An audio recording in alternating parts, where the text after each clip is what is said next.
नमस्ते, हमेशा खुश रहो बिटियाओं। Myself doctor Hina Mewada, assistant professor, department of प्रसूति एंड स्त्री रोग, फैकल्टी ऑफ आयुर्वेदिक साइंस, जयति विद्यापीठ, वुमेन्स यूनिवर्सिटी। आज के सेशन में हम पुंसवन कर्म के बारे में डिस्कस करेंगे। तो चरक संहिता की चक्रपाणि टीका में पुंसवन की परिभाषा दी गई है और कहा है पुंसवनम इति पुंसत्व कारकम कर्म, यानी पुंसत्व कारक यानी इच्छित संतान प्राप्ति के लिए जो भी कर्म किए जाते हैं, जितने भी विभिन्न कर्म किए जाते हैं वो सभी पुंसवन कर्म कहलाते हैं। पुंसवन कर्म के लिए जो समुचित काल है और इसकी जो विधियां हैं वो सभी लगभग सभी आचार्यों ने इसका विस्तृत रूप से वर्णन किया है। तो सबसे पहले काल की बात करते हैं।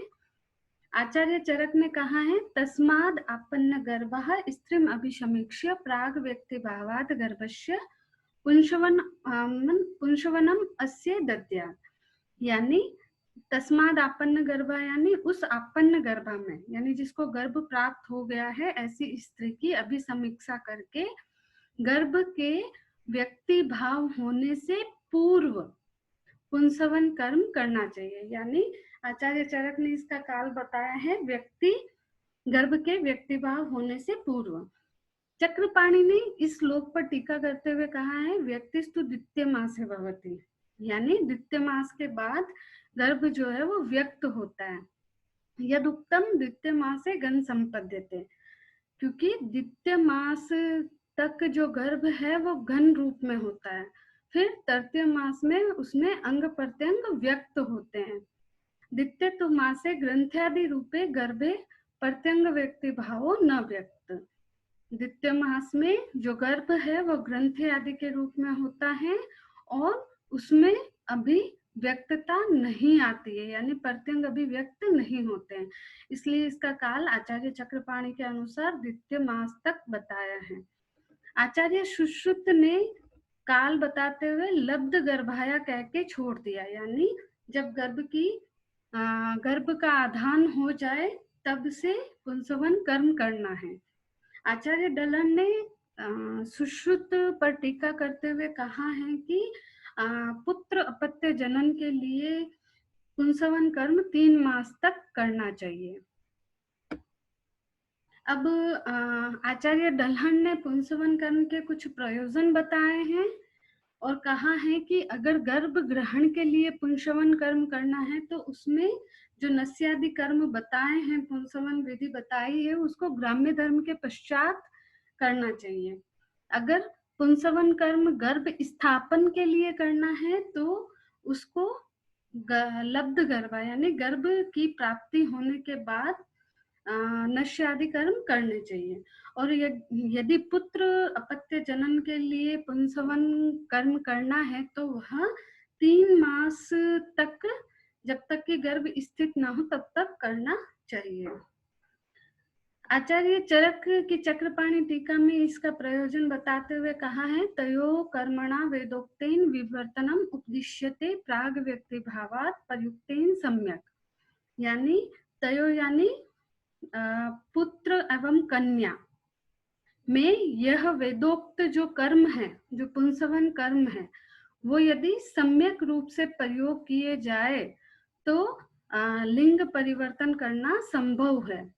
कर्मणा ही देश काल संपद उपेताम नियत इष्ट फलत्वम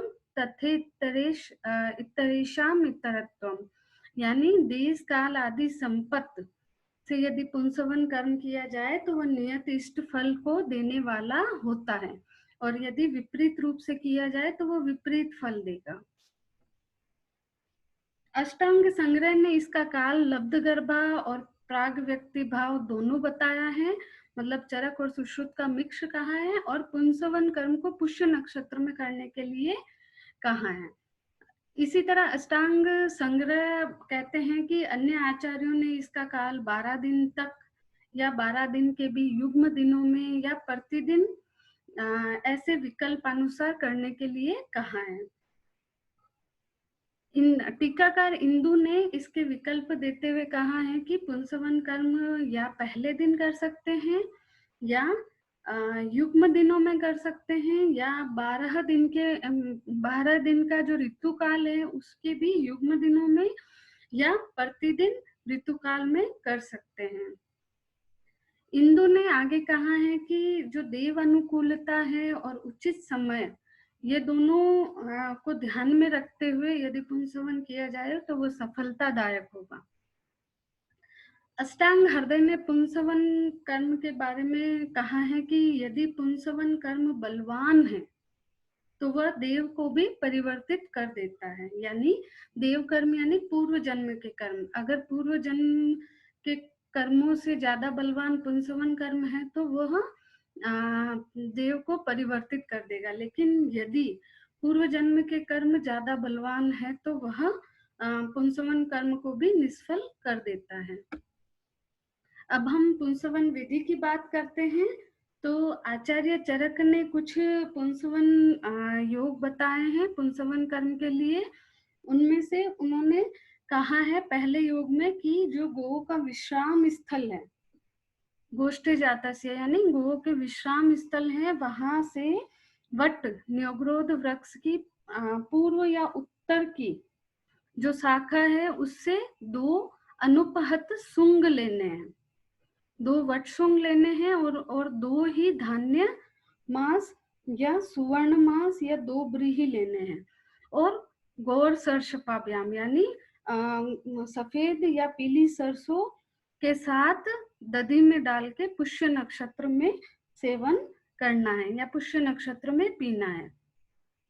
इसी तरह दूसरा योग बताया है कि जीवक, ऋषभक, अपामार्ग, सहचर आदि का कल्क एक साथ या अलग अलग दूध के साथ पुष्य नक्षत्र में पिए। इसी तरह कुड़िया कीटक जो कि एक टाइप का कीड़ा है या मत्स्य को एक अंजलि जल में लेकर उदक में प्रक्षिप्त करके फिर पुष्य नक्षत्र में इसको पीना है।